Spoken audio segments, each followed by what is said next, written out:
I'm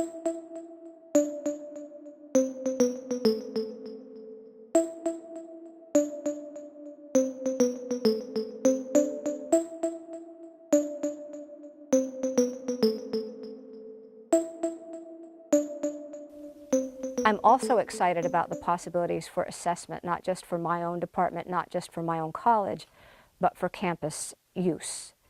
Because when we move beyond the student learning level to think about how assessment data helps us to inform programs and continuously improve those programs, that's an additional component for me that ePortfolios allows for us, that I'm not sure the entire campus values at this point, but for me personally, I see assessment intimately linked to instruction and learning, and therefore ePortfolios would play a critical role. For us, for assessment, I think it would be really great to be able to go back and see our students' work over time. I think that's going to really help sort of show that we're doing what we say we're doing. Particularly for its use in assessment.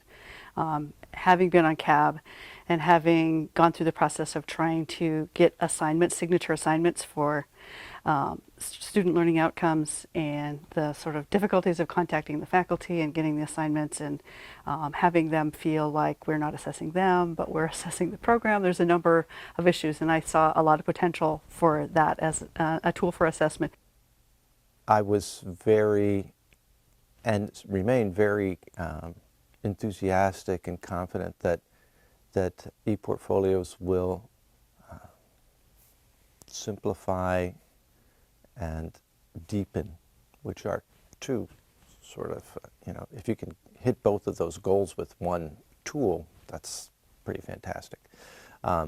Simplify and deepen assessment by making it less burdensome for faculty, making it easier for people who are interested in educational outcomes and general education specifically to gather the information needed and to assess that information and roll it up, analyze it, and then get it back out to the community.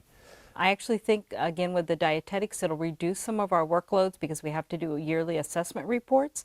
And so I think this will actually help facilitate those reports. Also looking at academic planning and curriculum review, I think it'll actually, in the longer term, improve that, make that easier. One of the other things that we need to do is program level assessment. That is to try to figure out in different kinds of ways if the first English 130 course here and the second or third or fifth or 40th down the road are doing the same kinds of things, meeting the same kinds of learning goals. If we had one standardized platform for these kinds of things, I think it would make those kinds of conversations much easier to have and much more meaningful in the long run. Like we talk about telling the Chico experience or telling the Chico State story, this is like the visual, right? And I think when students come in, they don't really, sometimes they're not able to articulate all that they've learned in their classes, and I think this is just such a great tool for them. So I think the possibilities are really boundless, and the payoffs are potentially very high for students and faculty in the university. So I'm hopeful and confident that the work this group is doing will lead to those kinds of results.